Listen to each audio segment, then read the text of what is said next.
Jean 6 chapitre 3, partie 1, le pain de vie. Le lendemain, la foule qui était restée de l'autre côté de la mer, vit qu'il ne s'était trouvé là qu'une seule barque et que Jésus n'était pas monté dans cette barque avec ses disciples, mais que les disciples étaient partis seuls. Mais d'autres barques arrivèrent de Tibériade près du lieu où ils avaient mangé le pain, après que le Seigneur eut rendu grâce. Quand les gens de la foule virent que ni Jésus ni ses disciples n'étaient là, ils montèrent eux-mêmes dans ces barques et allèrent à Capernaum à la recherche de Jésus. Ils le trouvèrent de l'autre côté de la mer, ils lui dirent, « Rabbi, quand es-tu venu ici ?»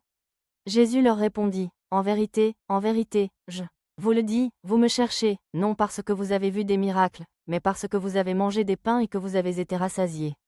Travaillez, non en vue pour la nourriture qui périt, mais pour celle qui subsiste pour la vie éternelle, celle que le Fils de l'homme vous donnera, car c'est lui que le Père, Dieu, a marqué de son sceau. » Ils lui dirent, « Que ferons-nous pour les œuvres de Dieu ?»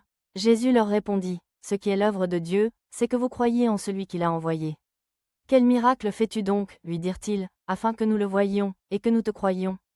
Quelle œuvre fais-tu ? Nos pères ont mangé la manne dans le désert, selon ce qui est écrit, il leur donna à manger le pain venu du ciel. » Jésus leur dit, « En vérité, je vous le dis, ce n'est pas Moïse qui vous a pas donné le pain venu du ciel, mais mon Père vous donne le vrai pain venu du ciel, car le pain de Dieu, c'est celui qui descend du ciel et qui donne la vie au monde. » Ils lui dirent, « Seigneur, donne-nous toujours ce pain-là. » À suivre, abonne-toi pour suivre l'histoire de Jésus-Christ.